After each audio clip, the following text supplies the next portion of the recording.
नवल किशोर की ओर से आप सभी को नमस्कार। पैट्रियोटिक एफर्ट्स में आप सभी का हार्दिक स्वागत एवं अभिनंदन है। अभी हम पिछले वीडियो में या उससे पहले वाले में भी नरेंद्र मोदी जी की पृष्ठभूमि और उनके अतीत के बारे में जानने की कोशिश कर रहे हैं, ताकि हमें बहुत सारे प्रश्नों का उत्तर मिल सके। तो इस वीडियो में हम बात करने जा रहे हैं कि मोदी जी ने साधु बनने का प्रयास किया, लेकिन उसमें वो क्यों असफल रहे, क्यों नहीं साधु बन पाए, संत बन पाए, सन्यासी बन पाए। तो चलिए हम बात शुरू करते हैं उनकी शादी के समय से। 17 वर्ष की उम्र में, यानी 1967 में, 1967 में जसोदा बेन जी के साथ उनकी शादी हुई थी।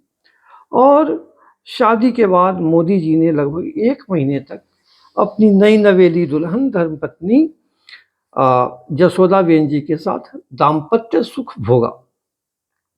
लेकिन उसके बाद उन्होंने पत्नी के प्रति आकर्षण और रुचि खो दी। पत्नी के प्रति असंतुष्ट और उदासीन रहने लगे। मोदी जी को तब 2 बातों का एहसास हुआ। पहली बात, उनकी पत्नी जसोदा बेन जी मोदी जी की कल्पना की परी प्रेयसी की तुलना में सुंदरता के मामले में बहुत तुच्छ थी।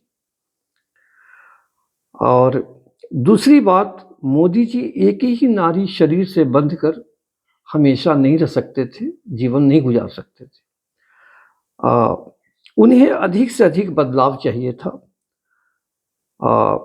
संभव हो तो प्रतिदिन एक नया नारी शरीर, विविध प्रकार से भिन्न भिन्न प्रयोगों के साथ, संयोग नहीं प्रयोग। इसलिए मोदी जी ने अपनी पत्नी से दूर हो जाने का मन ही मन निश्चय कर लिया।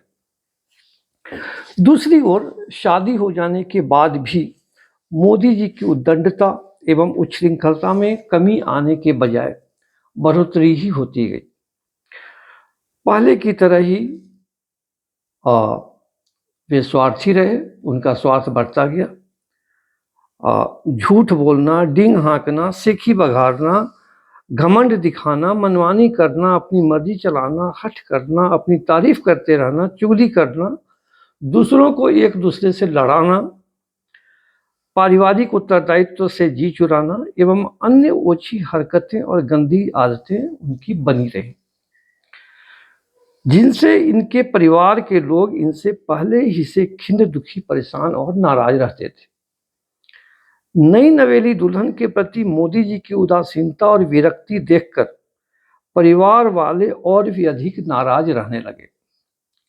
मोदी जी भी उग्र, असहिष्णु और प्रतिक्रियावादी थे। शीघ्र ही भाइयों के साथ तू मैं होने लगी, मारपीट भी हो गई। तब मोदी जी ने भाइयों से हमेशा के लिए कुट्टी कर ली, संबंध तोड़ दिया, बातचीत बंद कर दी, जो आज तक बंद है। उस उम्र में मोदी जी को लगा कि अगर वे साधु बन जाएं तो तत्कालीन सारी समस्याओं से उन्हें मुक्ति मिल सकती है, समाज में आदर सम्मान भी मिलेगा और कुछ समय बाद उनके सारे अरमान एवं स्वार्थ भी पूरे हो जाएंगे। इसलिए एक दिन वे चुपके से घर से झोला उठा निकल भागे। पीछे परिवार के सभी लोग परेशान। होता ही आमतौर पे, अगर बच्चा घर से चुपके से भाग गया, कुछ उसका ठौर ठिकाना ना मिले, कुछ अता पता ना चले, तो परेशान तो होते ही हैं परिवार के लोग। लगभग 1 साल तक वे विभिन्न साधु मंडलियों के साथ जहां तहां घूमते फिरते रहे, विभिन्न आश्रमों में भी रहे, लेकिन लाख कोशिशों के बावजूद भी वे अपनी पुरानी ओछी हरकतों, गंदी आदतों, कुटिलता, उच्छृंखलता, उद्दंडता, कामुकता आदि को छुपाकर रखने में नाकाम रहे।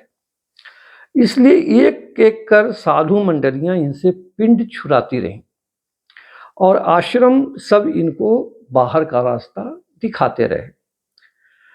थक हार कर मोदी जी घर लौट आए। परिवार वालों ने चैन की सांस ली, जो आमतौर पर ऐसा ही होता ही है।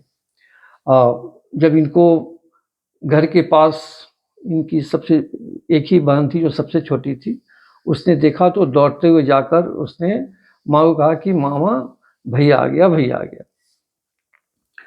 फिर से मोदी जी ने पत्नी के साहचर्य में अपना ताप मिटाना शुरू किया, लेकिन 1 महीने बाद ही मोदी जी में पत्नी के प्रति फिर से पुरानी अरुचि, उदासीनता और विरक्ति के भाव जाग उठे और परिवार के साथ फिर से संबंध तनावपूर्ण और अशांत हो गए।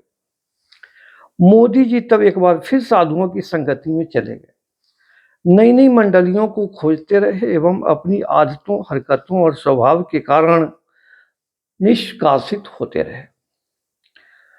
अनेक नए नए आश्रमों में भी गए, लेकिन कहीं भी उन्हें टिकने नहीं दिया गया। वे हताश और निराश होकर घर वापस जाने को विवश हुए।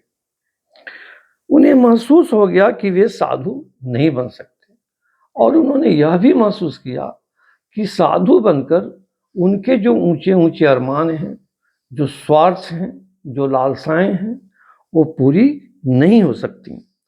लेकिन साधुओं के साथ 2 वर्षों तक रहने के कारण उन्हें साधुओं जैसे बोलने और दिखने की कुछ कुछ कला आ गई, जो कला आगे चलकर उनके लिए बहुत उपयोगी साबित हुई। आज के लिए इतना ही। कल के वीडियो में हम लोग फिर मिलेंगे। इससे आगे की कुछ और रोचक और तथ्यपूर्ण बातें हम करेंगे। तब तक के लिए नमस्कार।